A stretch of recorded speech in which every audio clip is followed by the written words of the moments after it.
Have you ever heard of the Kenya Airways Flight 507 that crashed in Congo forest, claiming a total of 114 lives? You see, on May 5, 2007, Kenya Airways Flight 507 was preparing for its final leg of a long journey from Abidjan, Côte d'Ivoire, to Nairobi, Kenya. The flight had begun earlier in the evening, following a stopover in Douala, Cameroon, where the aircraft had refueled. The airline, widely regarded as a key player in Africa's aviation sector, had embarked on this flight with a Boeing 737-800, one of the most reliable aircrafts in the fleet. The aircraft was assigned a crew of 9, and on board were 105 passengers from various countries, including Kenya, the Democratic Republic of Congo, and others from across the globe. Among the passengers were tourists, business professionals, and students, all of whom had embarked on their journeys with hopes for a smooth flight. Little did anyone know that this night would end in tragedy, with all 114 people aboard perishing in a crash that left deep scars not only on the families of the victims, but also on the national consciousness of Kenya. As the aircraft departed from Douala International Airport at around 2:10 a.m. local time, the crew, led by Captain David Mutua, a seasoned pilot with extensive experience in flying both long-haul and short-haul routes for Kenya Airways, faced the challenge of managing a complex set of variables. Mutua, with his vast experience, had been in command of various flights for many years, and his First Officer Lucien Ndumba, though a capable and skilled pilot, was less experienced in handling emergency situations at this altitude. The two had worked together before, but their dynamic, while professional, had not yet been fully tested under the extreme pressure of a critical in-flight emergency. The flight took off from Douala in relatively good weather conditions, which initially allowed the crew to breathe a sigh of relief. The aircraft climbed steadily, and within minutes, they were cruising at an altitude that allowed the flight crew to focus on routine in-flight operations. The time was approximately 2:20 a.m. The passengers, many of whom had settled into their seats, were unaware that the flight was about to take a turn for the worse. Captain Mutua had spent much of his career with Kenya Airways, and though he was no stranger to technical malfunctions or unpredictable situations, the circumstances that night were unlike anything he had experienced before. His experience had built him into a calm, methodical pilot, one who was accustomed to managing the complexities of air travel in Africa's challenging skies. However, despite his calm demeanor, he was facing challenges that neither he nor his first officer had anticipated.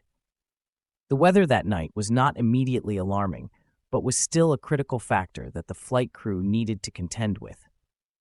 On this particular evening, the skies over Cameroon were unpredictable, with pockets of turbulence across the flight path. The air was warm and humid, typical for the region, and though there were no immediate signs of a storm, the conditions created an atmosphere conducive to erratic wind patterns. These conditions could cause sudden shifts in the aircraft's altitude and stability. The winds, though not severe, were strong enough to make a difference during takeoff and climb. As the aircraft climbed through 2,000 feet, the cockpit crew noticed an irregularity in the autopilot system. The autopilot, which was supposed to maintain a steady climb, was suddenly unresponsive. Captain Mutua, now feeling the first twinge of concern, immediately took manual control of the aircraft. The situation was not critical at this stage, but the crew knew that managing a malfunction in such conditions would require their full attention. There was no indication that the autopilot malfunction was part of a larger, systemic issue with the aircraft, but the timing of this failure could not have been worse. The crew had to adjust to the malfunction in the midst of rising winds and mild turbulence. First Officer Lucien Ndumba, though trained to handle emergencies, was less experienced with mechanical failures, especially during such a critical phase of flight. As Captain Mutua focused on correcting the altitude and stabilizing the aircraft, he asked his first officer to assist in troubleshooting the autopilot issue. The captain's calm and collected approach was evident, but there was no mistaking the mounting pressure on both pilots. They were about to enter airspace known for challenging weather conditions, which only compounded the urgency of the situation. At around 2:30 a.m., The crew continued to struggle with the malfunction, their attempts to regain autopilot control unsuccessful. The aircraft began to deviate from its flight path, and the altitude fluctuations became more pronounced. The initial turbulence, once a minor nuisance, was now intensifying as the aircraft climbed higher into the night sky. The atmospheric conditions were beginning to play a role in the aircraft's increasing instability. There were patches of low visibility due to scattered clouds and occasional fog, and the pilots were aware that they had to adjust quickly to ensure they didn't fly into dangerous conditions. At 2:32 a.m., as the crew attempted to regain control, a technical alarm went off in the cockpit, indicating an issue with the plane's altitude. The cockpit crew immediately reported this to air traffic control, but the conversation that followed revealed just how dire the situation was. The crew was now clearly overwhelmed, their voices betraying the stress they were under. They requested a return to Douala, hoping to land back at the airport to resolve the issues. Air traffic control gave them clearance to return, but the plane was now descending rapidly, and the situation was beyond the point where a simple return to the airport was feasible.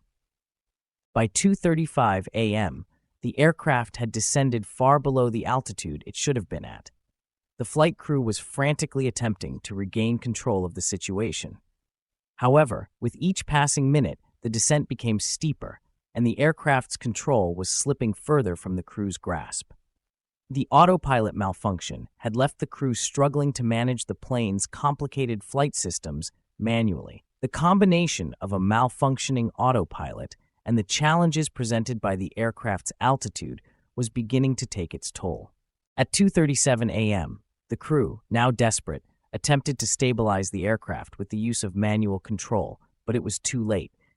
The descent was no longer controllable, and the aircraft was approaching an altitude of only a few hundred feet above the ground. The dense mangrove forest near Mbanga Pongo, the crash site, was just a few moments away. There was no longer enough time for the crew to regain control of the aircraft. The fear and helplessness in their voices as they communicated their dire situation to air traffic control were palpable. At 2:39 a.m., the aircraft plunged into the forest, crashing violently. The mangrove forest, located just southeast of Douala, was the final resting place of Kenya Airways Flight 507. The plane broke apart upon impact, and all 114 people on board, including the flight crew and passengers, perished in the crash.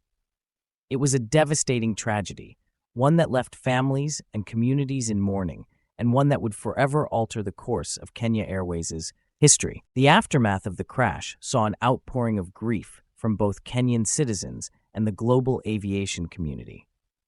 The wreckage was difficult to access due to the remote location of the crash site, and rescue efforts were hampered by the dense forest.